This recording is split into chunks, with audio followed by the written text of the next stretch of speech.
Le contexte, c'est d'arriver après 2 années de crise pour l'hôtellerie et la restauration, les années Covid. Et donc, nous avons souhaité remobiliser le réseau avec cette très belle opération qui célèbre l'expertise de nos chefs et la qualité de notre restauration chez Mercure. Puis également, le deuxième enjeu, c'était de pousser la perception du local dans notre offre de restauration. Et c'est pour ça que nous avons voulu ce partenariat avec Top Chef. On a mis en place un dispositif média avec évidemment des billboards qui ont été diffusés sur M6 et puis sur Sixplay. Mais on a voulu aller plus loin dans l'exploitation de la licence Top Chef avec une forte visibilité web-série et masterclass dans les hôtels.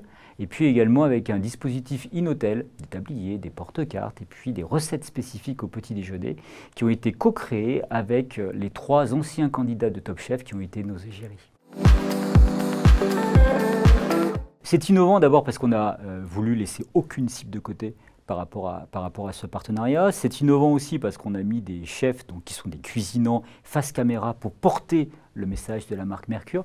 Et puis c'est également innovant parce qu'en fait on a créé des moments forts de rencontres entre des célébrités, des anciens candidats Top Chef et nos équipes dans les hôtels et également nos clients à travers des masterclass. Et ça, il y a eu des moments très forts qui ont été vécus. Les résultats, ils ont été excellents. D'abord en termes de visibilité du plan média, ensuite en termes là aussi de onboarding de l'ensemble des équipes in-hôtel. Ils ont été très bons sur les éléments d'attribution et d'appréciation de nos créations billboard.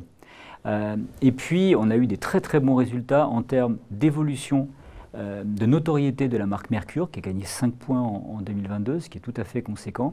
Et puis également d'attribution de la notion du local, avec là aussi un doublement de nos scores, ce qui est une excellente performance.